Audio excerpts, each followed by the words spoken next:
하나님께서 오늘 이 거룩한 주일에 우리와 함께 하시는 줄로 믿습니다. 하나님의 은혜와 평강이 저와 여러분의 삶에 또 가정에 넘쳐나시기를 주님의 이름으로 축복합니다. 정말 아름다운 찬양으로 또 아름다운 목소리를 하나님께 드린 우리 최준혁 학생 또 우리 강현민 집사님 반주해 주셔서 감사합니다. 우리 준혁이는 고등학생이에요. 고등학생인데 정말 하나님께서 또 귀한 뜻이 계셔서 또 아름다운 목소리를 주시고 또 좋은 학교에서 또 공부하게 하셨어요. 그래서 아마 정말 우리 준혁이를 통해서 아름다운 그런 찬양들 하나님이 더 이렇게 전 세계에 울려 퍼지게 그렇게 귀하게 사용하여 주실 줄로 믿습니다.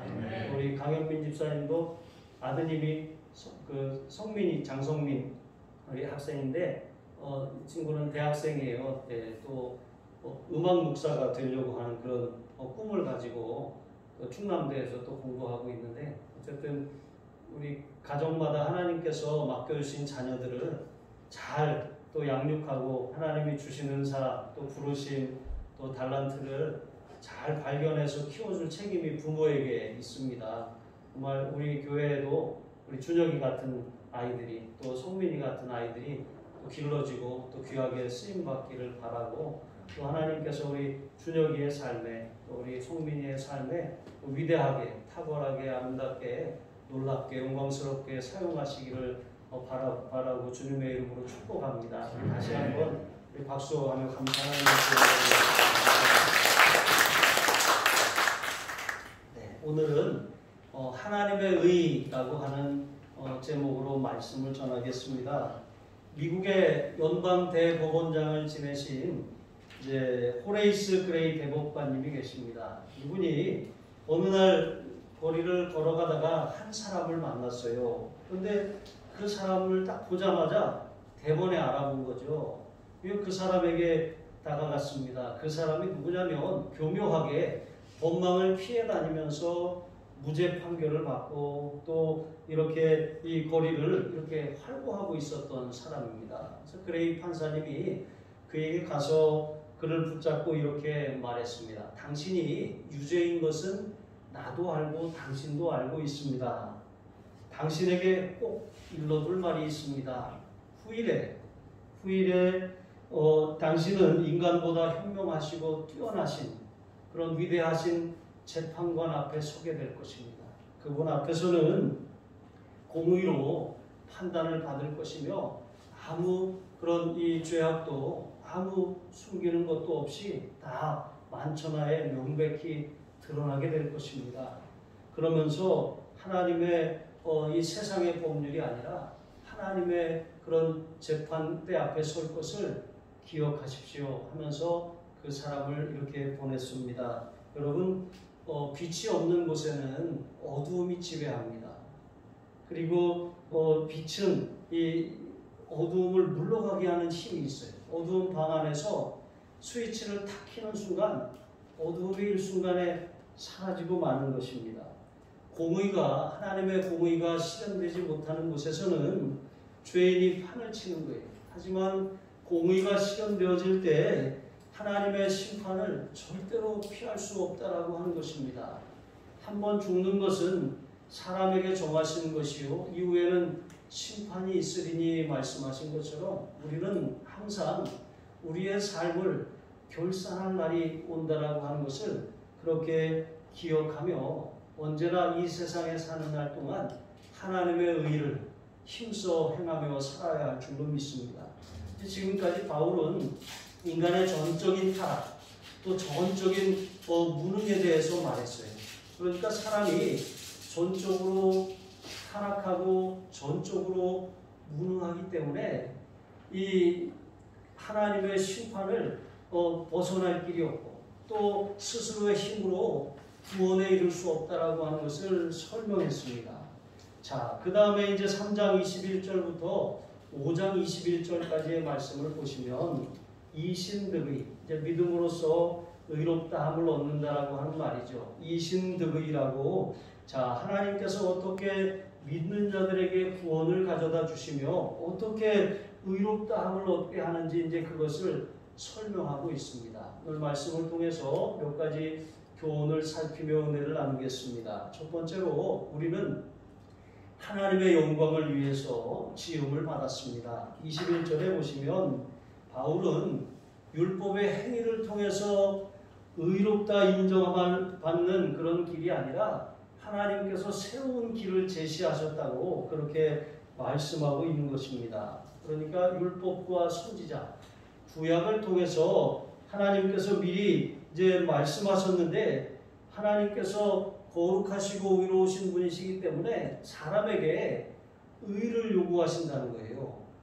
우리가 하나님의 의에 일치하는 삶을 살 것을 하나님이 그렇게 사람에게 요구하신다라고 하는 것입니다. 그런데 우리는 하나님께 용납되기 위해서 우리의 삶이 이제 하나님 보시기에 의로움이 있어야 하는데 사람은 스스로 의롭지 않습니다. 전적으로 타락하였고 또 전적으로 의를 행할 능력이 없는 그런 완전히 무능한 상태에 있다라고 하는 것입니다. 그래서 본래 하나님께서는 율법을 지킴으로 율법을 통해서 의롭다함을 얻는 길을 보여주셨어요. 하지만 우리에게 율법을 주셨지만 그 율법의 행위를 통해서 우리가 의로워질 수는 없어요. 왜냐하면 우리는 율법을 지킬 능력이 없기 때문에 그렇습니다. 율법을 온전하게 100% 다 지키는 사람은 없어요. 우리가 형식적으로는 10계명을 지킨다고 하지만 예수님께서는 우리가 어떤 행위로 지은 그런 잘못뿐만 아니라 우리의 생각이나 우리의 마음, 우리의 동기까지도 하나님이 살피신다고 말씀하시는 것이죠. 우리가 어떤 도적질을 행하지 않았지만 탐심을 가질 수 있습니다. 음행을 저지르지 않았지만 마음의 음행을 품을 수가 있는 것이죠. 그래서 주님 앞에서는 이 모든 그런 불의가 드러날 수밖에 없는 것이 바로 우리의 그런 연약함이라고 하는 것입니다. 자, 이렇게 우리는 율법을 온전히 지킬 수도 없고 또 이렇게 지키지 못함으로 인해서 정죄를 받게 되었다고 말씀하고 있는 것이죠. 그래서 22절에 보시면 이제 하나님께서 새로운 길을 제시하셨다고 말씀하고 있는 거예요. 율법의 행위로 의롭다함을 받을 사람이 아무도 없으니까 하나님께서 율법의 행위가 아니라 오직 예수 그리스도를 믿는 그 믿음으로 이신득의 믿음을 통해서 의롭다함을 얻는 길을 하나님이 그렇게 우리에게 제시하시는 것입니다. 자, 이 의는 하나님이 우리에게 이렇게 주시는 이 의는 모든 사람에게 미치는 것이라고 했습니다. 미친다라고 하는 이것은 이제 이 헬라어로 에피라고 하는데 이것은 이렇게 분배하다라고 하는 그런 의미가 있어요. 하나님께서 우리에게 의를 나누어 주신다라고 말씀하고 있는 거예요. 우리는 스스로 의로워질 능력이 없는데 하나님은 우리에게 의를 요구하셔요. 그런데 율법의 행위로 의롭다함을 받을 사람이 아무도 없으니까 하나님께서 우리로 하여금 의롭게 될 수 있는 그런 길을 우리에게 제시하신다라고 하는 것입니다. 제시하실 뿐만 아니라 우리에게 의를 나누어 주신다고 이렇게 말씀하고 있는 것입니다. 하나님이 예수 그리스도를 믿는 모든 사람들에게 나누어 주시는 이 의를 통하여 우리는 하나님 앞에 하나님이 보시기에 의롭다 인정함을 받을 수 있게 되었다라고 하는 것입니다. 마틴 루터는 스스로 의로워지기 위해서 구원의 확신을 가지고 또 하나님 앞에 하나님의 뜻에 일치하기 위해서 많은 그런 고행을 힘썼던 사람입니다. 그가 이 금식도 하고 여러 가지 절제하면서 정말 이 자기 자신을 그렇게 수련하고 그렇게 잘 자기 자신을 훈련하였지만 그가 고행을 거듭할수록 하나님의 의로움에 이렇게 일치해가는 것이 아니라 마음에 더 큰 공허함이 찾아왔다라고 하는 것이죠. 자, 의로움과 구원의 확신을 이제 고행을 수행할수록 얻어야 되는데 오히려 더 공허한 마음이 그를 지배하게 되는 것입니다. 그러던 어느 날 이제 로마서를 읽다가 그가 깨달았습니다. 구원은 인간의 노력을 통해서 얻는 것이 아니라 철저하게 밖으로부터 와야 되는 것이다. 그러니까 내가 스스로 어떤 이 스스로를 잘 마음을 수행하고 스스로를 잘 연단하고 훈련하는 것을 통해서 구원에 이르는 것이 아니라 밖으로부터, 외부로부터 구원이 와야 된다라고 하는 것을 깨달았습니다. 하나님으로부터 구원은 찾아오는 것이지 내가 어떻게 내 노력을 통해서 자가 발전을 통해서 내가 구원을 얻는 것이 아니다라고 하는 것을 이제 깨달은 것입니다. 이처럼 구원이라고 하는 것은 인간 안에 존재하는 것이 아니에요. 우리가 막 힘쓰고 애쓰고 우리 자신을 잘 가꾼다고 해서 우리가 의로운 사람이 되는 것이 아닙니다. 우리의 노력으로는 의롭게 될 가능성이 1도 없는 것이 바로 우리의 그런 전적인 타락과 전적인 무능의 상태라고 바울이 말하고 있는 것입니다. 자, 그래서 세상의 종교는 우리 마음의 내면에 있는 그런 불씨를 금욕생활이나 절제나 뭐 이런 것을 통해서 이것을 이렇게 살릴 수 있다고 그렇게 말하는 것입니다. 자, 그래서 마치 종교라고 하는 것, 종교는 지난번에도 말씀을 드렸던 것처럼 마루종자에다가 가르칠 교자를 써요. 그러니까 가장 높은 가르침이라고 하는 말입니다. 그래서 마치 종교가 산을 올라가는 것처럼 이 여러 종교가 있는데 여러 종교가 각자 이 자신의 산행로를 통해서 이 산에 오른다고 생각하는 거예요. 그래서 결국엔 마루 꼭대기에 이르게 되면 다 만난다라고 하는 것이죠. 이게 종교다원주의입니다. 이렇게 세상의 종교는 스스로 사람의 노력, 사람의 그 어떤 이 공로나 사람의 수련을 통해서 올라가는 것이라고 하는 사실을 이제 다 인정하고 있습니다. 하지만 기독교는 세상의 종교와 같지 않습니다. 사람의 노력으로 올라가는 것이 세상 종교라면 사람의 몸을 입고 하나님이 인간이 되셔서 내려온 것이 바로 기독교인 것이죠. 외부로부터 구원이 우리에게 주어진 것이지 우리의 어떤 노력으로 스스로의 공로를 통해서 구원을 얻는 것이 아니다라고 하는 것을 말씀하고 있는 것입니다. 우리는 구원이 밖으로부터 우리의 의가 되시는 예수 그리스도를 믿는 그 믿음을 통해서 하나님 앞에 우리가 의롭다 인정함을 받게 되는 거예요. 의롭다 인정함을 받는 거예요. 이것을 칭의라고 말하는 것이죠. 하나님이 우리를 예수님을 믿는 믿음을 통해서 의롭다고 인정하시고 뿐만 아니라 예수 그리스도를 믿는 그 믿음을 통해서 우리를 구원하신다라고 하는 것입니다. 찾아오신 것이죠. 그래서 23절에 보면 율법이라고 하는 것은 죄를 깨닫게 하는 기능이 있어요. 하지만 율법은 그것을 통해서 그것을 온전히 지키면 의로워질 수 있지만 사람은 율법을 지킬 수 있는 능력이 사람에게 없는 것입니다. 그래서 하나님께서는 율법을 통해서 의롭게 되는 길 말고 새로운 길, 예수님을 믿는 그 믿음으로 의롭게 되는 그 길을 우리에게 허락해 주신 것입니다. 그래서 바울은 모든 사람이 죄를 범하였음에 하나님의 영광에 이르지 못하더니 이렇게 말씀한 것입니다. 여러분, 모든 사람이 다 죄인입니다. 죄의 삭은 사망이라고 했습니다. 우리는 다 죄로 인해서 하나님의 심판을 피할 수 없게 되었습니다. 이 죄라고 하는 것은 하나님을 떠나는 것입니다. 하나님과 우리 사이에 죄라고 하는 장벽이 막혀 있는 것이죠. 그래서 하나님 앞에 나아가기를 원하지만 나아갈 수 없는, 하나님의 영광에 이르려고 하지만 도달할 수 없는 것이 바로 인간의 상태라고 하는 것입니다. 근데 하나님께서는 우리 사람을 지으셨을 때 사람을 통해서 영광을 받으시기를 원하셨어요. 웨스트민스터 소요리 문답 1조 1항에 보면 이렇게 기록하고 있습니다. 인간됨의 최고 목적은 하나님을 영화롭게 하고 그분을 영원히 즐거워하는 것이다. 여러분, 이것이 인간됨, 참된 인간됨의 그런 의미이고 사람의 본분이고 사람의 목적이에요. 하나님이 사람을 지으신 것은 하나님을 영화롭게 하고 그분을 영원히 즐거워하는 것입니다.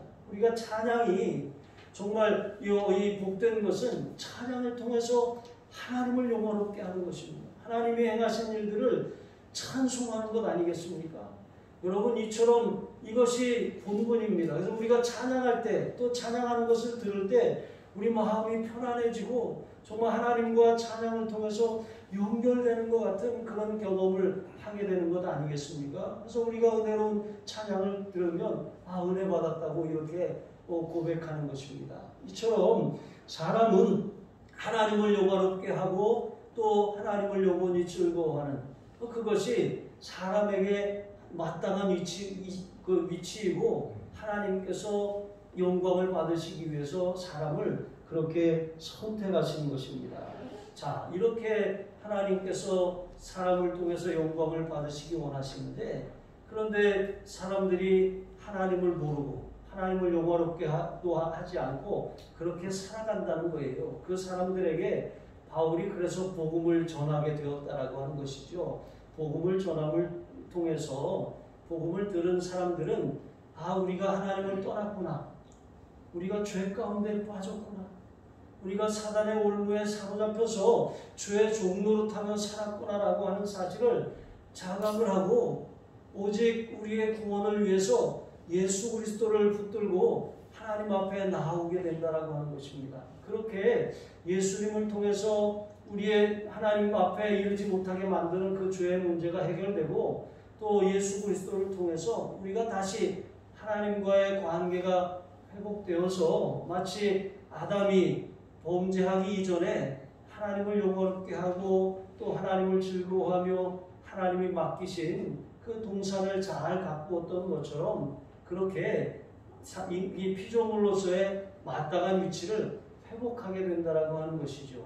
여러분, 하나님을 영화롭게 하고 하나님을 영원히 즐거워하는 삶이 저와 여러분의 삶의 특징이 되시기를 주님의 이름으로 축복합니다. 그리고 두 번째로 하나님께서는 우리의 구원을 위해서 엄청난 값을 지불하셨다라고 하는 사실입니다. 24절에 보면 바울은 우리가 그리스도 예수 안에 있는 구속으로 말미암아 하나님의 은혜로 값없이 의롭다함을 얻은 자 되었다고 이렇게 말씀하고 있는 것입니다. 여기 보면 구속이라고 하는 표현이 나와요. 구속. 이 구속이라고 하는 말은 뭐 감옥에 가두는 그런 의미가 아니라 구속은 예전에 원래는 이 구속이라고 하는 단어가 갑옷을 이렇게 딱 이렇게 견고하게 동여매잖아요. 이 갑옷을 딱 느슨하게 하는 것, 그것을 구속이라고 하는 이 처음 의미로 쓰였습니다.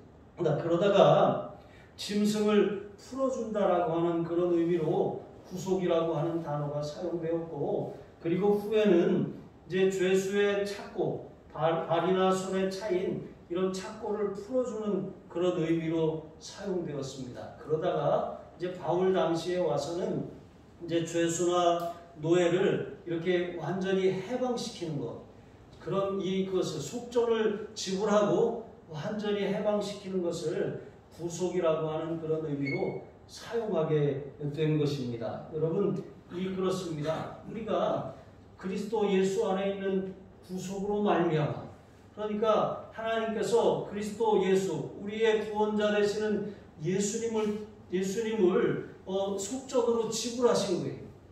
우리 죄에게 팔린 우리를 사시기 위해서 독생자 예수 그리스도를 생명을 십자가에 내어주신 것입니다. 그렇게 값을 지불하시고 우리는 값없이, 우리가 지불한 것 없이 의롭다함을 얻게 되었다라고 하는 것이죠. 그러니까 구원을 위해서 사람의 어떤 노력이나 공로나 사람이 지불하는 것이 없다는 거예요. 하나님이 예수님이라고 하는 하나밖에 없는 독생자 예수 그리스도를, 그 생명값을 우리의 생명값으로 그렇게 지불하셔서 우리를 의롭다 하시고 우리를 구원받게 하셨다라고 하는 것입니다. 자, 칭이라고 하는 것은 의롭다 칭하는 것, 이건 법정 용어입니다. 그러니까 재판관이 죄수를 앞에 놓고 판결을 내립니다. 쭉 이제 그동안 경찰이나 이제 검사가 그렇게 조사하고 기소한 걸 가지고 그렇게 이 판결을 내리지 않습니까? 근데 이 판결문을 쭉 읽으면서 그렇게 말하는 거예요.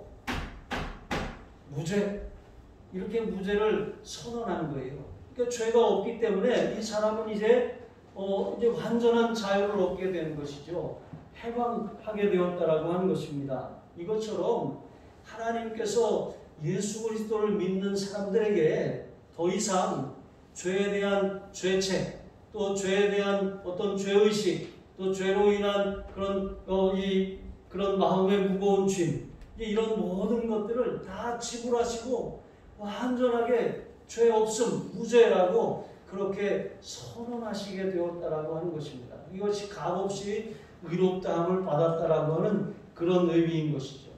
죄값을 지불하려면 죄의 삭은 사망이라고 말씀하신 것처럼 죽어야 되는 것입니다. 하나님께서는 이제 요한계시록에 보면 둘째 사망의 해를 받지 않게 하신다고 하셨는데, 이 둘째 사망은 불못에 던져지는 것입니다. 사람이 한 번 죽는 것으로 끝나는 것이 아니라 둘째 사망이 있는 것이죠.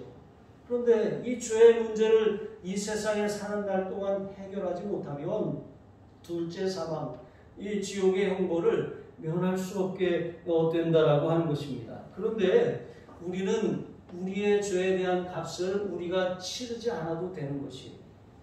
우리가 지불할 그 값을 하나님께서 예수 그리스도를 통해서 대신 지불하셨다라고 하는 것입니다. 그것은 오늘 이 찬양처럼 은혜입니다. 은혜.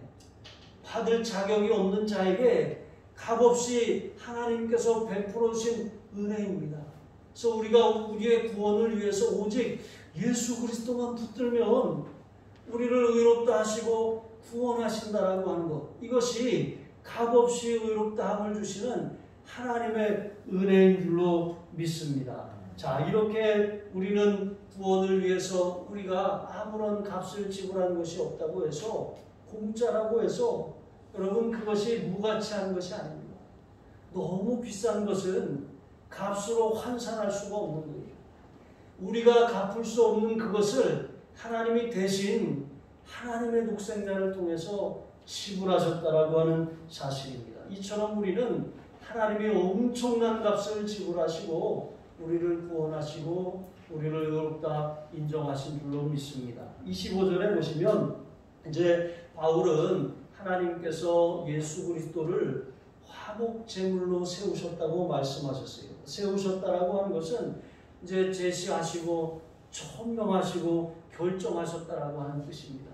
그러니까 하나님과 우리 사이에 막혀있는 죄의 담을 허무시고 하나님과 우리 사이에 화목하게 하는 그런 제물로 예수님을 그렇게 세우셨다라고 하는 거예요.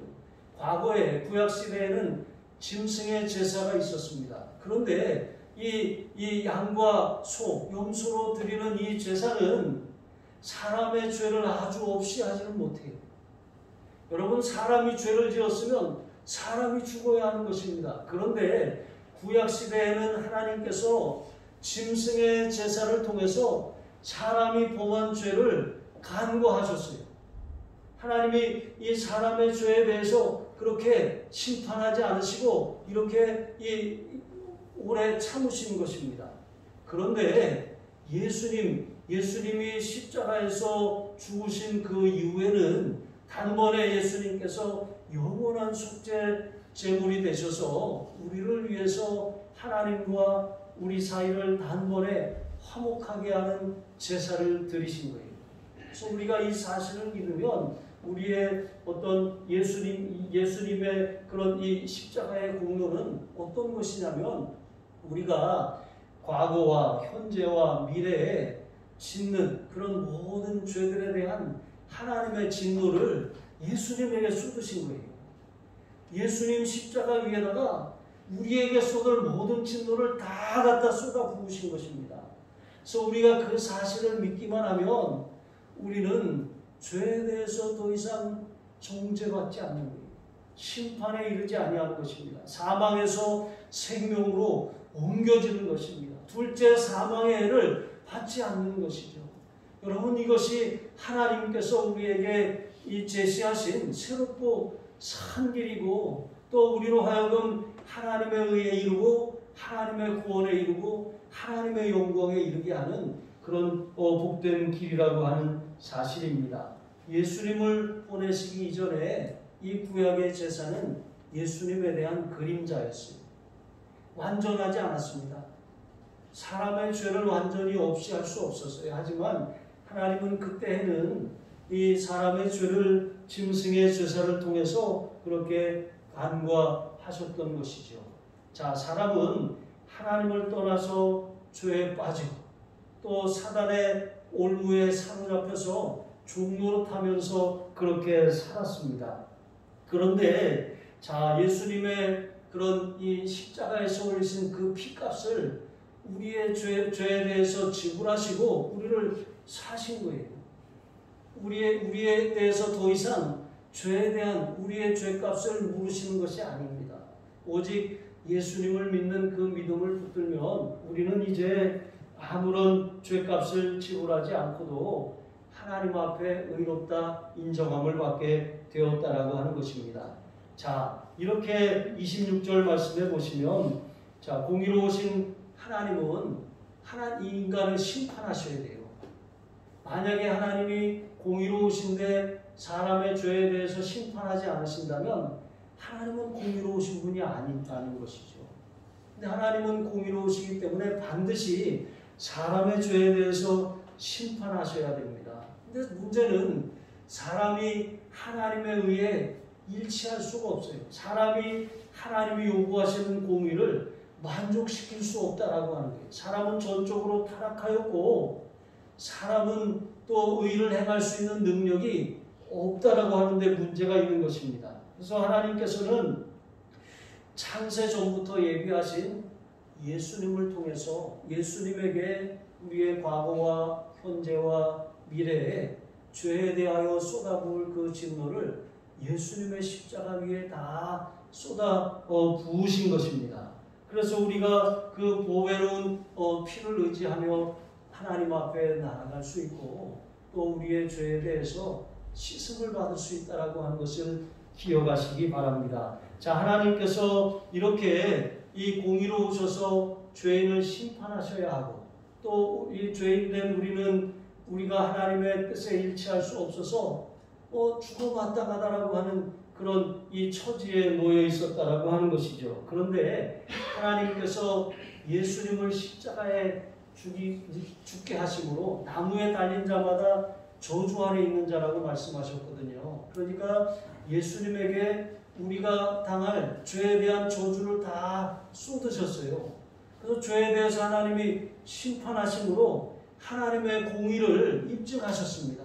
뿐만 아니라 이 하나님의 진노를 우리에게 쏟으신 것이 아니라 그 아들 독생자에게 쏟으셨어요. 여러분, 아들에게 쏟았다라고 하는 것은 자기 자신에게 쏟은 것과 똑같은 것입니다. 하나님 자신이 그 진노를 당하셨다라고 하는 것입니다. 우리가 당할 그 진노를 아들에게 다 쏟으심으로 우리의 죄 문제도 해결하시고 또 하나님의 공의로움도 그렇게 입증하시고 드러내신 것입니다. 자, 이렇게 예수님의 십자가를 통해서 하나님은 하나님의 의로우심을 나타내시고 우리도 또 의롭다 그렇게 인정하시게 된 것입니다. 그러므로 우리가 날마다 그리스도의 보배로운 피를 의지하며 살아갈 때 하나님은 우리를 의롭다 인정하시는 거예요. 우리는 아무런 자격이 없고 또 우리는 때로 정말 우리가 생각하기에 우리 자신이 형편없고 또 우리가 부족함이 많은 사람이라고 할지라도 오직 예수님의 그 보혈의 공로를 통해서 우리는 언제나 하나님의 은혜를 받기에 합당한 사람입니다.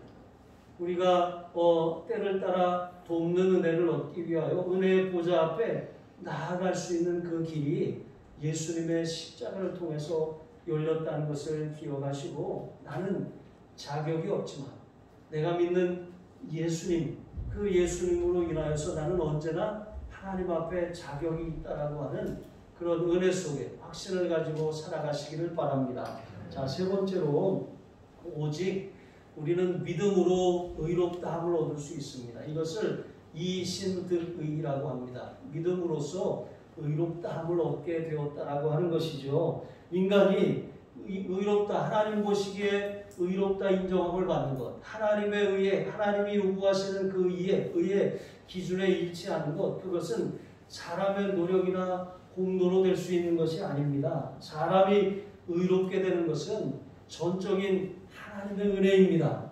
구원을 얻기 위해서 우리가 지불한 값이 없어요. 다 하나님 자신이 친히 독생자를 통해서 지불하셨습니다. 그러니까 우리가 구원을 위해서 어떤 우리의 노력이 들어간 것도 아니고, 또 그렇기 때문에 우리가 구원을 위해서 우리가 뭐 한 게 있다고 자랑할 것이 하나도 없다라고 하는 것입니다. 인간의 내면에는 스스로를 자랑하려고 하는 그런 습성이 있어요. 이렇게 자기 자신을 드러내고 자랑함으로 내가 이렇게 했어 라고 하는 그런 말을 이렇게 자꾸 입 밖으로 내는 것, 그게 바로 우리의 연약함이고, 이것은 바로 사단이 심어놓은 습성입니다. 그래서 마틴 로이드 존스 목사님은 사람의 자랑에 대해서 이렇게 말했습니다. 자랑은 앞문에서 몰아내면 뒷문으로 돌아온다. 그렇습니다.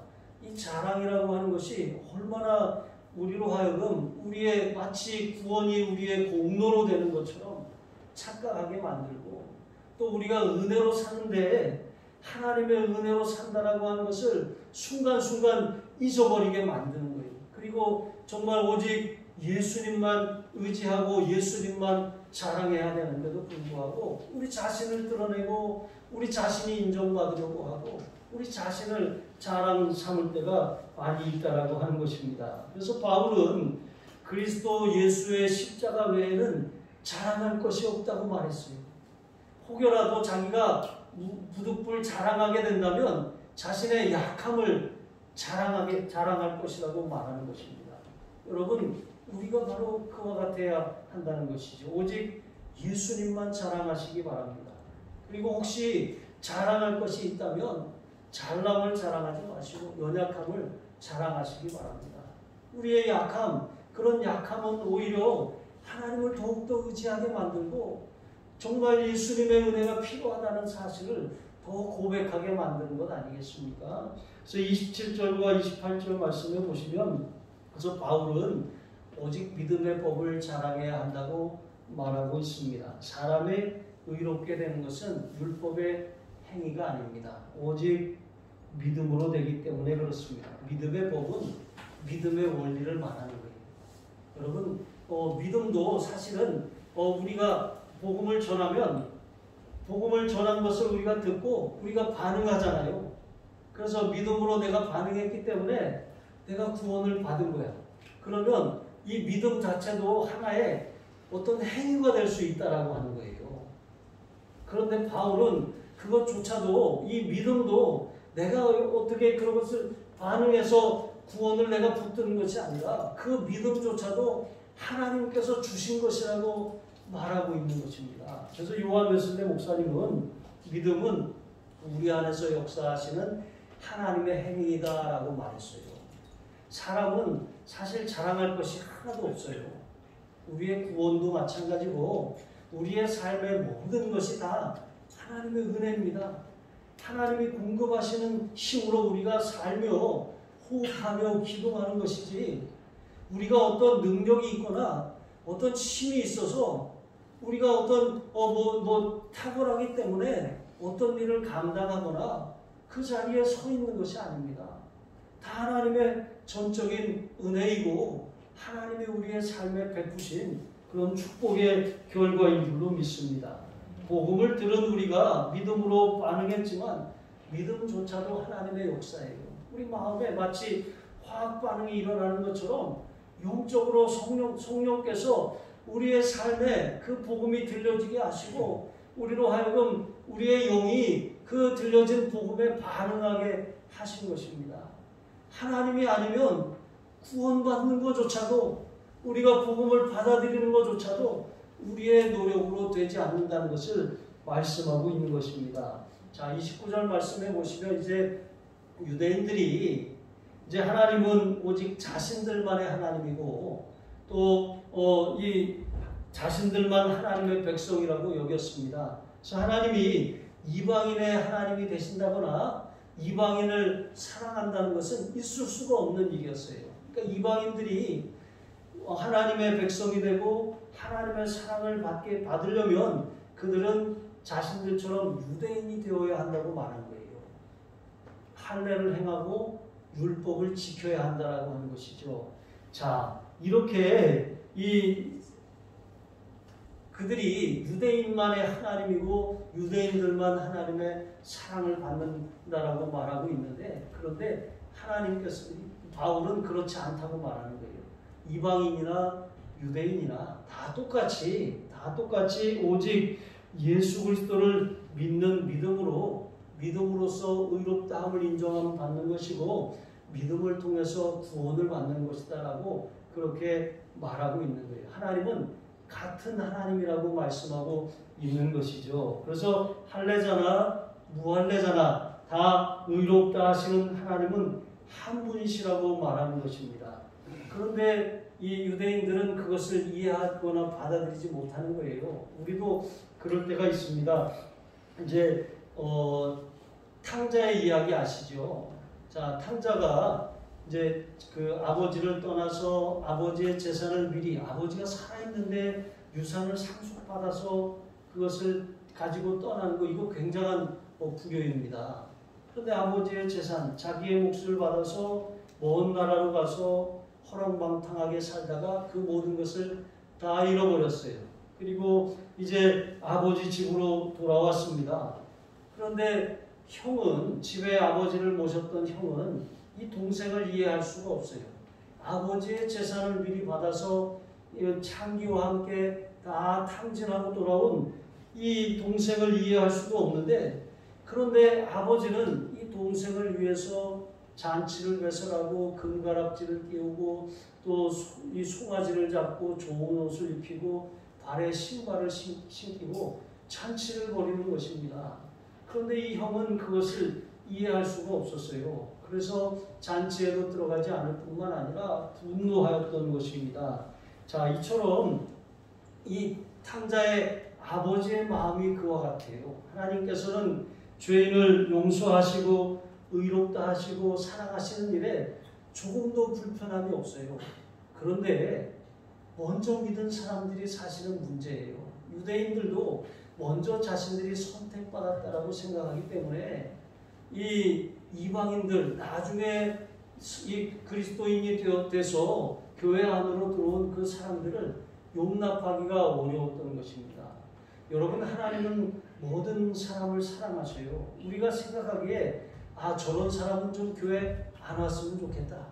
솔직히 이런 사람 있잖아요. 그런데 하나님의 마음은 그렇지 않다는 거예요. 하나님은 모든 사람이 구원을 받으며 하나님을 아는 데 이르기를 원하시는데, 이 사람은 믿을 사람, 이 사람은 이 구원에서 제외된 사람, 마치 유대인들이 하나님은 유대인의 하나님이시고 이방인의 하나님이 아니라고 생각했던 것처럼 어떤 사람은 전도해도 되고 어떤 사람은 전도해서는 안 되는 사람이 있다라고 그렇게 제한을 두는 것, 여러분, 이것이 사람의 생각이고 사람의 마음이라고 하는 것입니다. 하지만 하나님께서는 어떤 사람들에 대해서도 조금도 불편함이나 어떤 이 꺼리낌을 갖고 계시지 않다라고 하는 것입니다.